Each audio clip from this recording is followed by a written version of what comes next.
Good afternoon and welcome to our June virtual tour of the Los Trompas campus. My name is Sandra Cockrell and I have the privilege of being the Director of Philanthropy here at the school. This afternoon, once again, we have a very exciting tour. We have two very special guests that are going to be with us.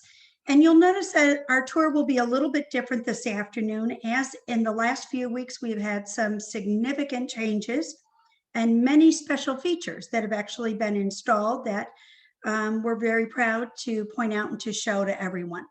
Before we get started though, Angie, if we could have our slide for our housekeeping, please. Just a few things to keep in mind. This tour is being recorded, and as always, we will share that recording with you tomorrow.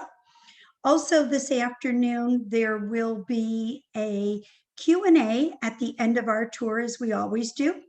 If you look at the bottom of your screen, you'll see a tab that says Q&A. All you need to do is click on that, type in your question or your comments, and I will be more than happy to share those with our guests this afternoon. Also, at the very end of the tour, there is a quick survey. It's just a handful of questions, and we love to hear your feedback on your thoughts of our virtual tour. So without further delay, I want to toss this over to my co-host, which is Dan Hogue, Executive Director of Los Trompas. Well, hello, everybody. Here I am out at the campus in Lafayette. Thank goodness we're doing it this week, not last week. It's a nice, cool 74 degrees out here at the moment, whereas last week, I probably wouldn't have done this. But here we are in nice, cool Lafayette. And before we jump into the tour today, I just want to tell you we're so excited at this point that we are able to actually start in-person services again. Here you can see a picture of Michael and of Ariel. Michael was one of our guests at one of these virtual tours a couple of months ago, and Ariel is a prominent participant in our program. Here they are at our Martinez location, where we are temporarily relocated and finally starting to resume in-person services again at a limited basis. So we're really, really excited because this is the move to the road to recovery and to making sure that everybody is served to the fullest extent. So we're very excited.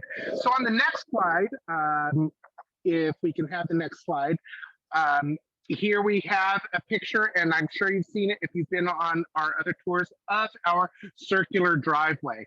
Now, a lot of work has been going on since the last tour. On this circular driveway, you can see that canopy over the head, and all of the footings for the canopy have actually been installed, and all of those bollards as well.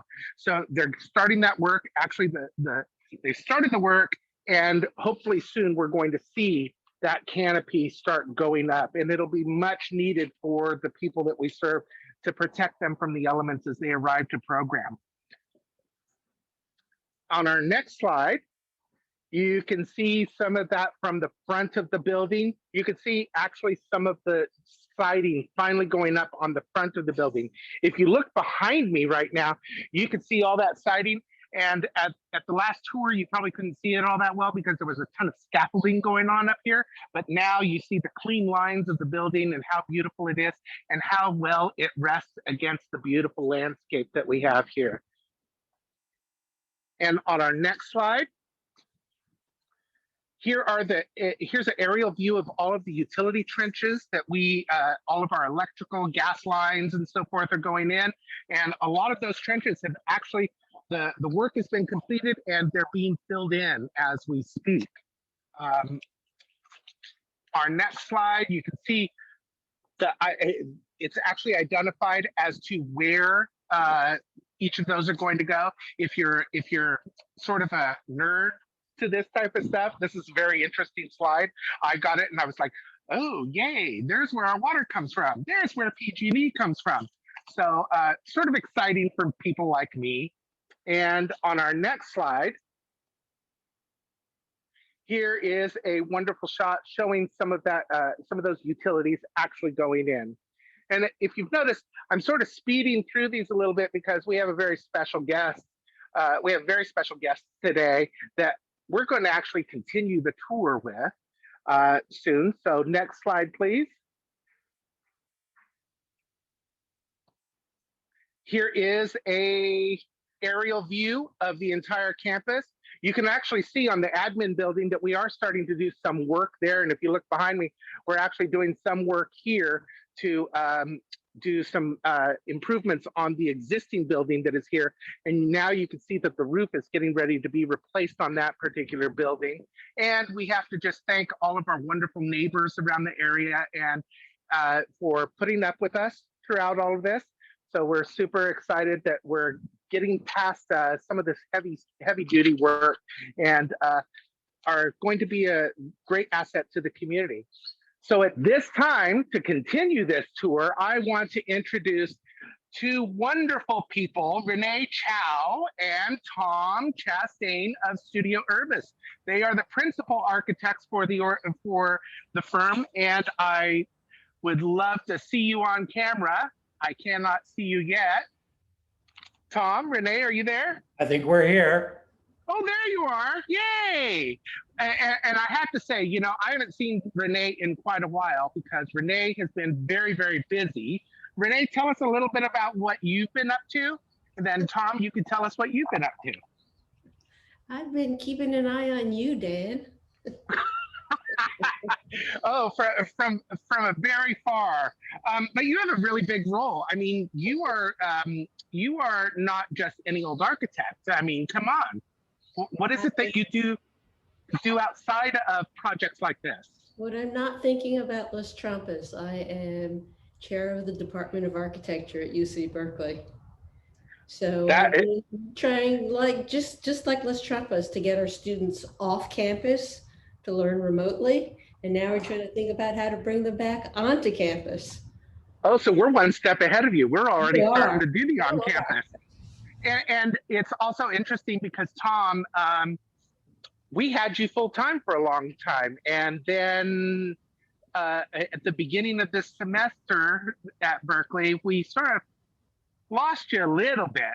Not a lot, but we lost you a little bit because you were doing what in the meantime? Well, yeah, you did lose me, but not my heart. You know, Renee and I came out here 50 years ago. I don't know what it was, a long time. We were teaching at MIT and we came out to teach at Berkeley together. So I was a professor then. And then at one point, someone had to run the office. So I quit teaching and was an architect full time. During that time, one of my former students from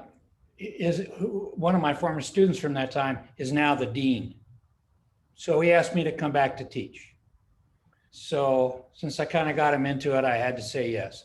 So yeah, last spring I started teaching again at Berkeley. So you've produced these wonderful people who are now deans of the architecture program, and you're still doing the work. And because you know what they say, if you're not good at it, then you teach, right? But you guys are doing both of it, so which is pretty darn amazing. And I hope you can see that I actually walked into the building now to show off some of the work that you've created, which is super, super exciting. And I'm walking over here. And if you could tell us a little bit, Tom and Renee, about what we're seeing behind me at this point. Yeah, well, as you know, acoustics are very important in this building. We want to keep ambient noise out of various classrooms, keep the noise down as a loudness. So behind you is actually a material we put behind the drywall to make the greater acoustical properties of the wall, so it's less sound transmission, called Acoustic Block. And I have to say, and since our last time here, a lot of the acoustic block has gone up as well as the insulation. And I have to say, it is so quiet in here. It's almost deafening how quiet it is. I can barely hear myself talk. It's that quiet. So pretty impressive the way this is going to turn out. I think it's really important for the people who are using the building. Now, I have to say, behind me right now, I don't know why it tickles me every time that we do this. I know. These doors go to what? Elevator. Elevators. Elevators. I I think during the first week after opening, you're just going to find me inside there pushing the buttons up and down, up and down. I just think it's so exciting to have something that creates accessibility for the people that we serve. And I know we had talked at first one elevator, and you convinced no, we need to do two. And I think you're absolutely right. This is Yes. that's why we Well, have architects as great as you are. the elevators are not just for the building you're in, Dan, but they also now create an ADA access for the older building we're keeping. So suddenly that building now has access to, which is great. Yeah, because if you all didn't know, where I was at the old building, which then I walked into the second floor. And now I'm going to go downstairs, unless there's anything up here, Tom, that you want me to show off. No, I think that's fine. So people should know that platform on Dan's left It's temporary. is temporary. It will be removed, and so that becomes a large atrium. Which is lovely. And I know recently we decided what the lighting would look like. So it's pendant lighting that is multi-level. It's pretty. It's pretty, but that atrium opens up to this full wall. So this up here is not going to be there. And this wall will span both the first and second floor. Tom, what is that wall? Well, that's the wall we're going to put the donor recognition on. And we're also talking about some kind of graphic that talks about the center, the heart of Las Trampas. Because that space is really that kind of a thing. That's where you enter, people will see each other, they're crossing every day. The upstairs and downstairs has that communication. So that space you're in is the heart of the community of the school. Yeah, because it's right off of the entrance, which I am moving to right now.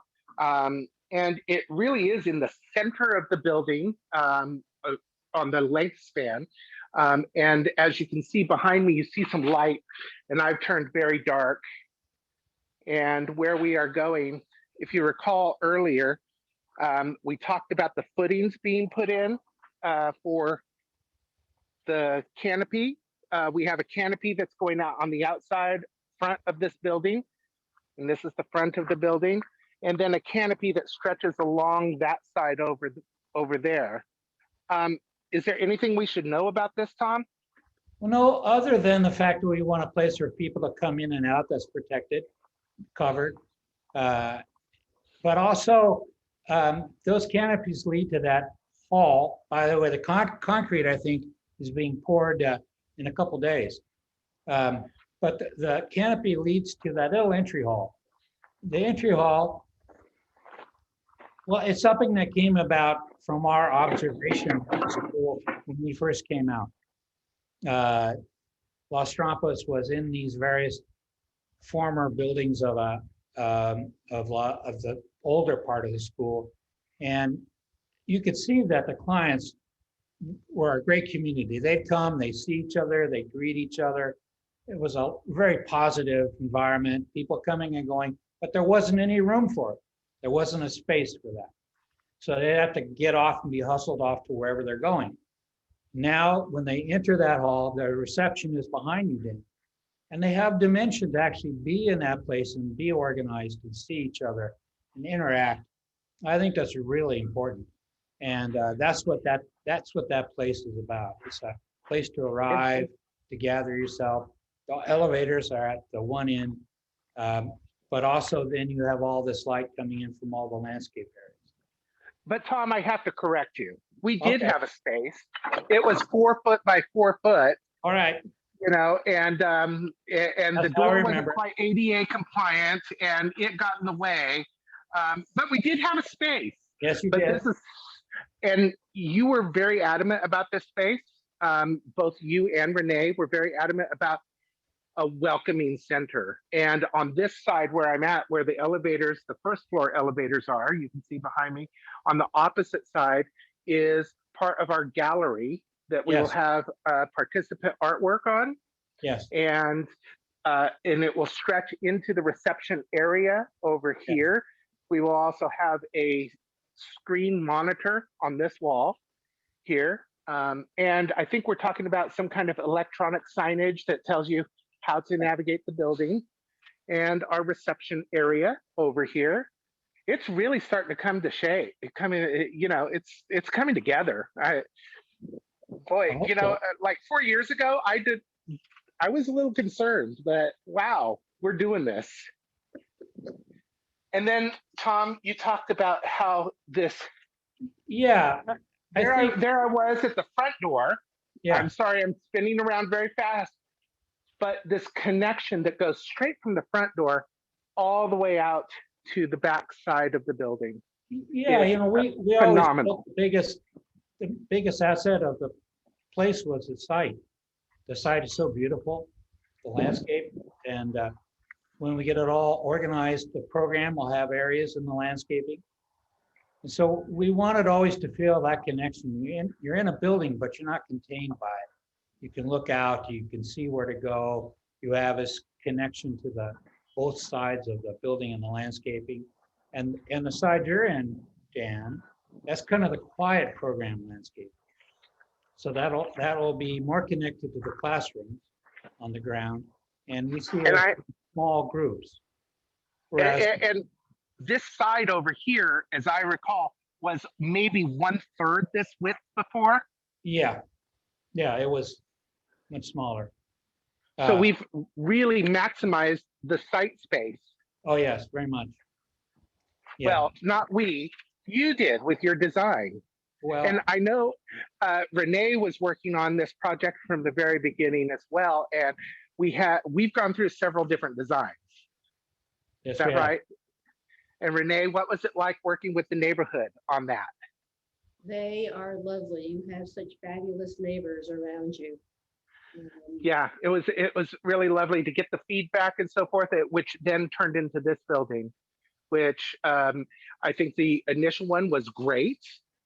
However, it sort of blocked a couple of views and so forth. But this building really takes advantage of the space as well as preserving everybody's views and making sure privacy is engaged. So good job, Renee. Good job, Tom. So I'm moving down here, and we are moving towards what is the very large space Dan? here, Dan, the multi-purpose. Yes. can you back up a bit to that other entrance Oh, okay. and look out that way? Yay. Because I think part of what was going on at this other end is that we see this as an entrance for the large multipurpose room. So say in the evening, if there's a program, you can come in this way, and it has a dimension for people to gather before they go into the multipurpose room for a program. And there's something special about this door here and this door here, because we work with people with disabilities, and unlike our old campus where you had to pull on a door that was super heavy, what's happening here now? Just push a button.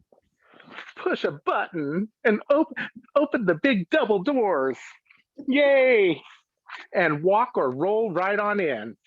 And this is, I think this is one of the big features of the campus. Tell us what you did here. Well, this is a cooking classroom, and it's completely 100% ADA accessible. All the tools, all the drawers, all the cooking surfaces. And so they'll be able to actually have 3 different instruction areas if they want for different things going on. But there's residential appliances in there, dishwasher, range, oven, those kinds of things, refrigerator. And right outside that door there is going to be a kitchen garden. So along with cooking, it's also about food. Oh, it is open. Look. Yay. I didn't try it. And that's where the garden will be. Yeah. So the idea, you can be growing things, bringing it in, having a kind of connection, and helping people learn about food and cooking. That door just sort of glided right open and glided right shut. That was sort of really nice compared to the old doors that we had. Yes. And Dan, this is only for the architects in the audience. Can you point at the ceiling? Can you give me a picture of the ceiling? You see all that stuff up there? This is all my associate, Chris, who works on this, Chris Lesnick. He's on the job all the time. He made all that fit, so I'm giving him a plug. Chris deserves a lot of kudos. He's been absolutely amazing throughout this project, especially while you were teaching. And I won't use the word abandoned, but sort of stepped aside from us for a little while, Tom. Chris has been absolutely amazing. Actually, I think it's just a phenomenal team altogether. I know that we had talked recently, and I see that there's an electrical panel out here, but this is not covering the entire building. No. That something this size really requires something major. Is that correct? That's correct. So I'm moving down to the other end of the building, and I'm sorry to move so fast for all of you. I know it could be a little dizzying, but there's just so much to be excited about. So much to be excited about. This room is like technically confusing for me. That's a lot of labeling that we're going to have to do on these. This is huge. It does represent a lot of things you have to connect, a lot of power. The other thing that's going on there, though, that is connected to the building C, the building we're keeping, and the panel is organized. The electrical engineer organized it such that someday when you put solar panels on that old building, they'll run down and connect to this power. So well, I wish we could afford those solar panels now. That would have been wonderful. And then for our safety, yes, that's the entire fire system, correct? Correct. Yeah. Flare alarm.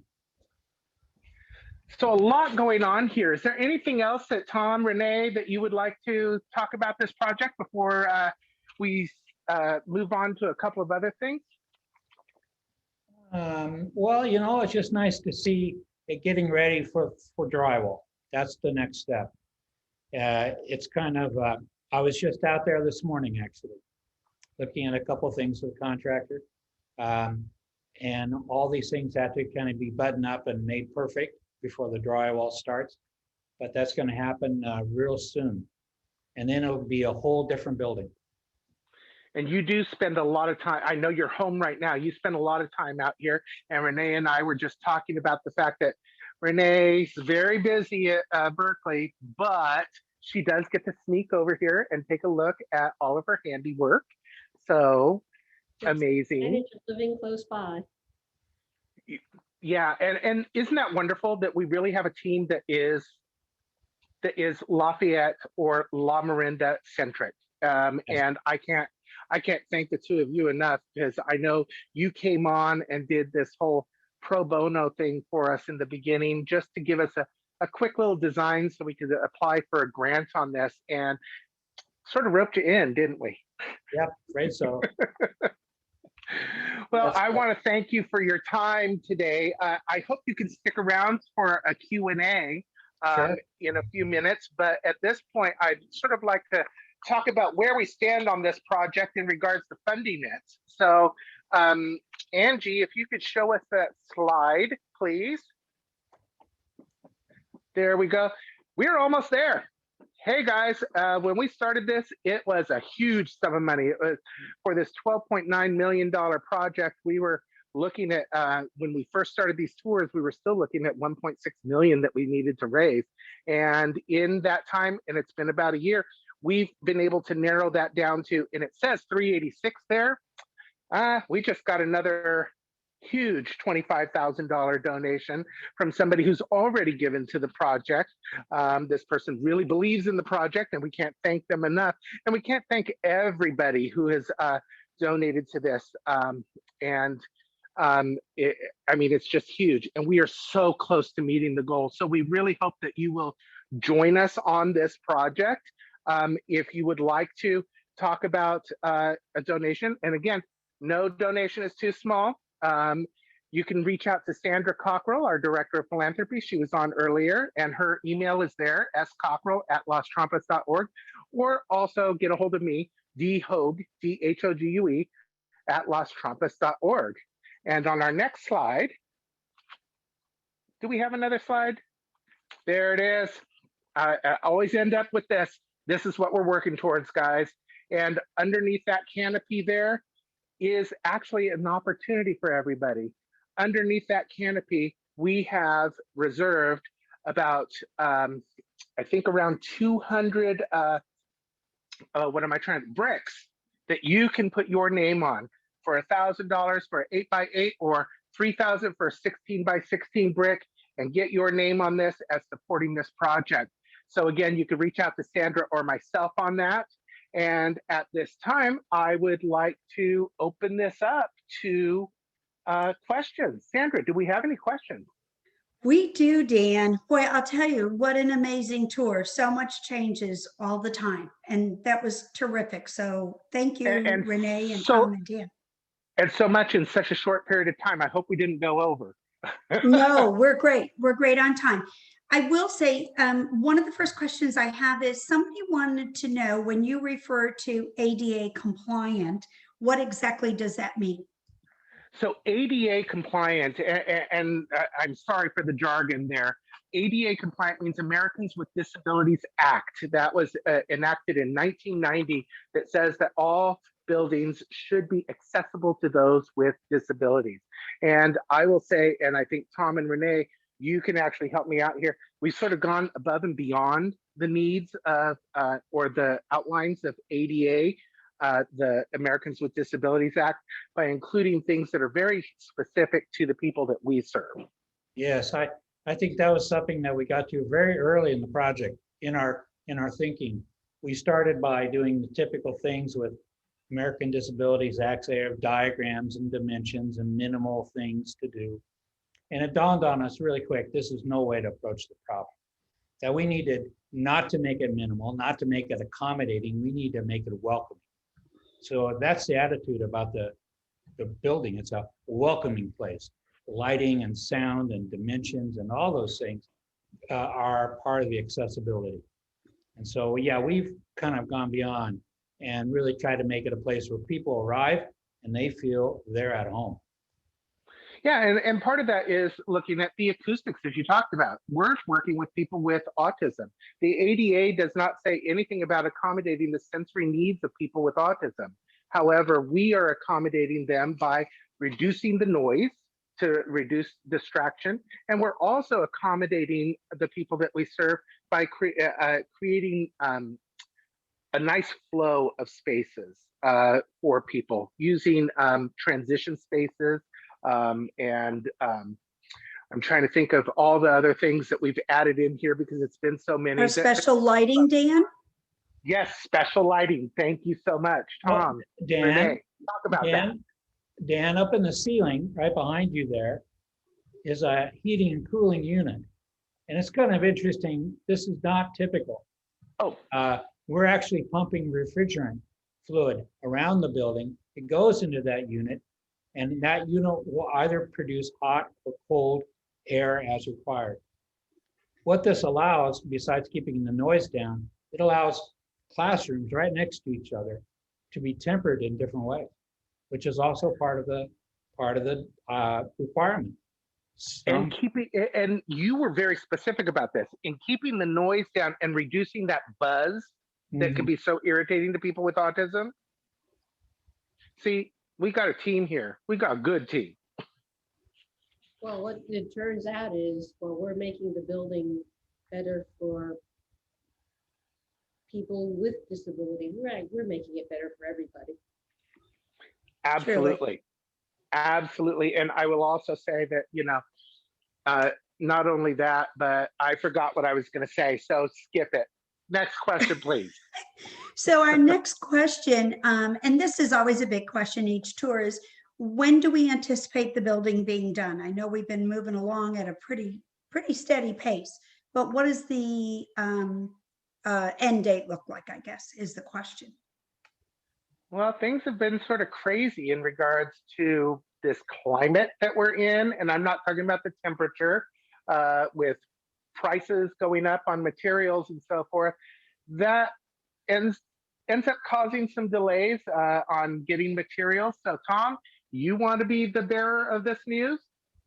Well, I mean, it's not bad news. The building's moving along. We've actually been able to escape the brunt of the inflationary trends in construction. We should all be very pleased. We're building this building out of engineered lumber. And at that time, we were buying our lumber package. That particular commodity was being produced in mills and did not suffer the escalation in price that regular lumber did. We have run into trouble with steel. Steel's costing more. There's canopy, as you looked at earlier, has steel columns, and that was even having a hard time getting a hold of it.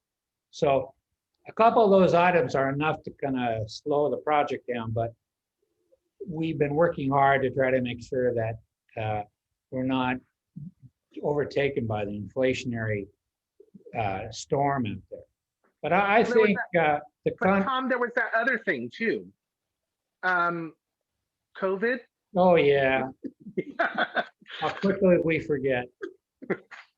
No, absolutely. There was a time when they were only allowing one set of subcontractors on the site at one time. It's hard to imagine how to maintain the schedule that. They've done a pretty good job though, and I think we're probably tracking now to being done in November. To be realistic, they're saying October. We'll see. When the drywall goes up, that'll be a good check. We'll know better then exactly what the remaining time will take. And I'm hoping that just because we have holidays happening in December, that people will be able to join us in either December, or if we need to, move it to January, but join us for our big grand opening celebration. We still have to determine that when we get this done.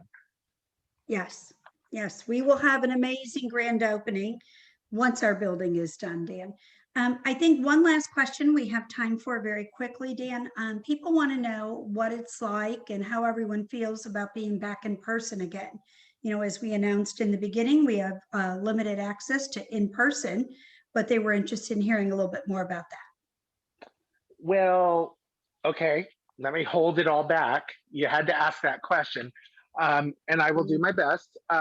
It's very emotional for both us as staff and also the people that we serve to actually make that connection again. You really don't know how much people mean to you until they've disappeared for a while. And when they come back, it's just absolutely amazing. It's invigorating. It's a little scary, but it's also exciting. I got to go out on the floor today and visit with people and to see their happy faces participating. And it's also a little frustrating because we still have to social distance. We can't do the high fives. We can't do the hugs. We can't, do those things. And we still are looking at each other through masks. But you know what? We're still close and we're getting to see each other in person, which is absolutely phenomenal. So it's very exciting. Very, very exciting. And I can't wait until we get to the point when we can bring everybody back full time and get everybody here on this campus.